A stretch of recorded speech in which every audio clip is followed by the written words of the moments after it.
Hey, this is Kevin. I'm going to go over my 2024 Ember 24 MLQ, I think it is. Mid-Living Queen is the camper.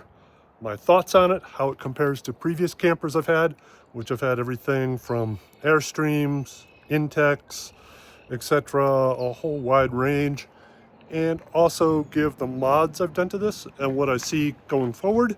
There's also going to be likes and dislikes. So first off, the specs. I believe this is 27 feet, 5,300 pounds, although Embers seem to be a little heavier than they were. It is, my guess is 55, 57, something like that. In comparison to my Intech Eclipse, which was money and a much smaller camper, it was about 3,000 pounds. This gets worse gas mileage, probably 2.5 miles per gallon less. So that was a downside, but it tows extremely well.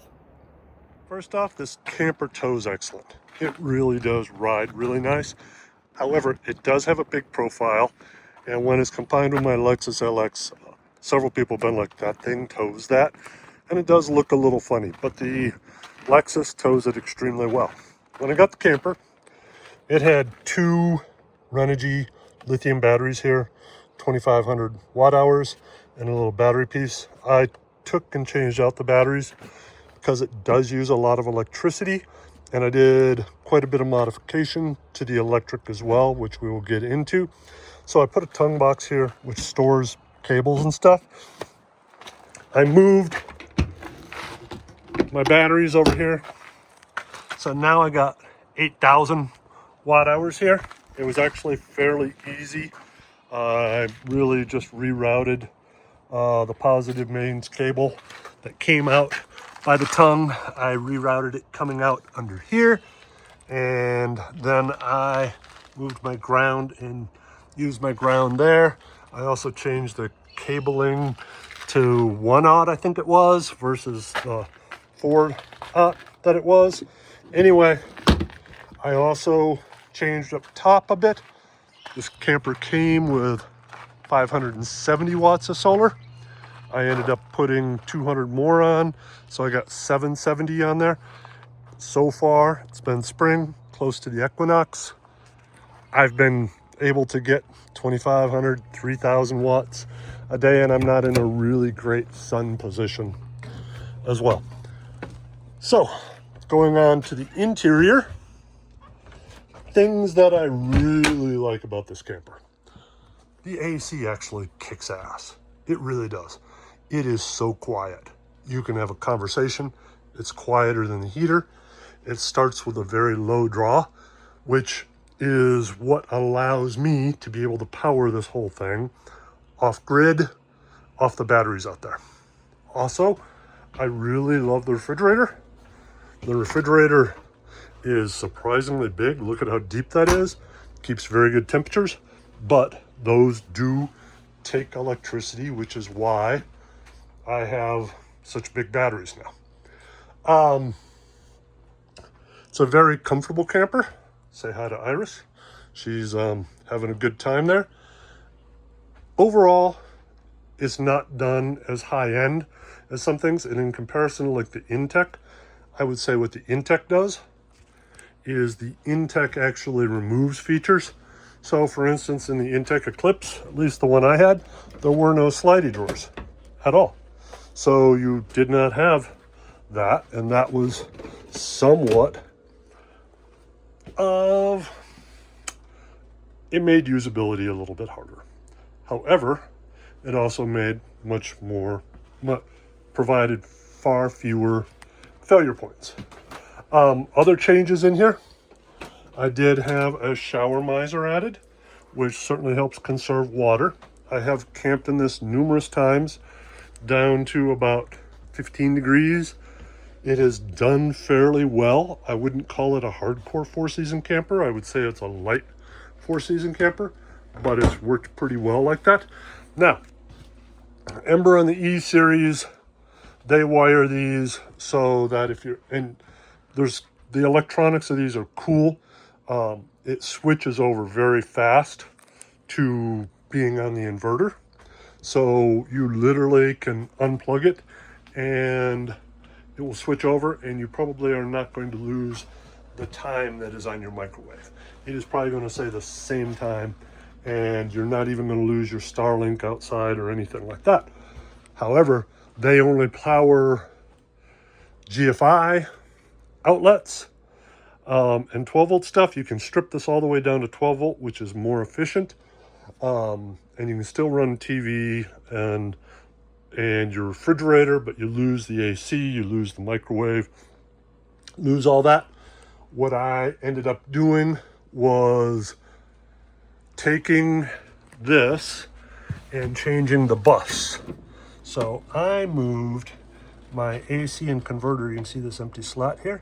I had to buy one new fuse, and I moved these over to here.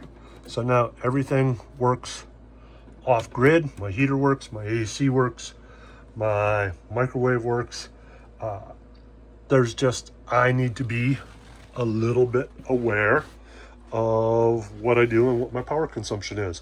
Because if I try to run the microwave, the AC, and all that at the same time, that's not going to work out so well. But as long as I'm cognizant, I also don't go to warm weather a lot. I more often follow cold weather. Now, I don't love the Connex TV, but it does work. I ended up having to bring a DVD player out here for it, and it has audio apparently built in.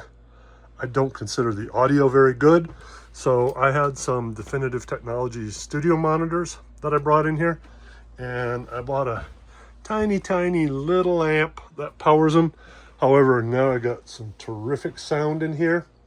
So, of the changes I've done, the primary one was adding the bigger batteries, moving them into the storage bay. The secondary, of the changes I've done, the primary one was taking the batteries and moving them into the storage bay and going to 8,000 watts. I do not think, if you do any sort of really off-grid camping whatsoever, that 2,500 is really going to be enough, because the refrigerator does use quite a bit. I did have the shower miser put in here. It's a little bit of a mixed thing on that. I rewired the converter down there to put my AC and my microwave onto my inverter bus bar, which allows me to be able to power all this off grid, not connected to shore power. I also did add in one slidey shelf here. These shelves are kind of a little hard to use because they go back real far, but that has been a really nice addition as well. I added one solar panel up top to get me up to 770. I did a little bit of other finishing things, but other than that, that is pretty much all of it. Now, comparing this to the Intech Eclipse, the Intech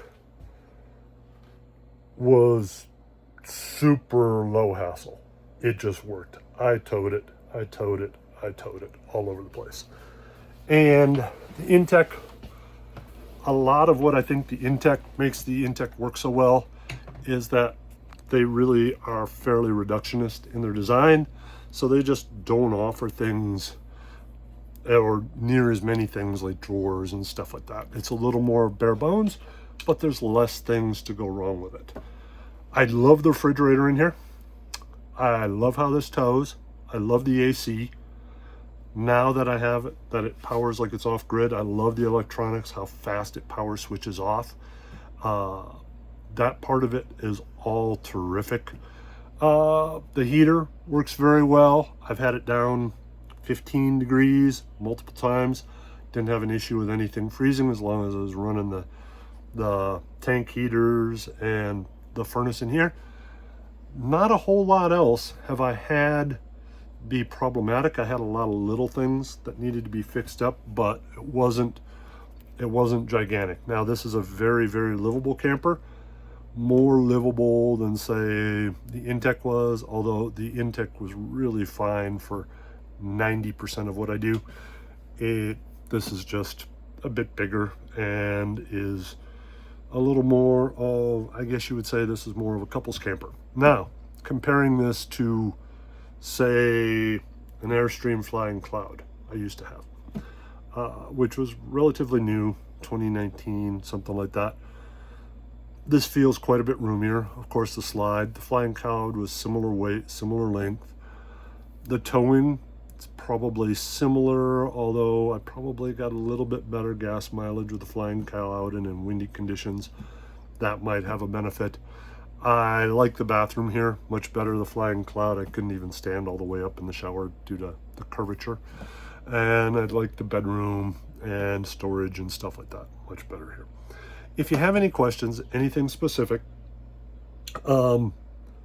just leave a comment and I'll answer to the best I can on anything. Thank you.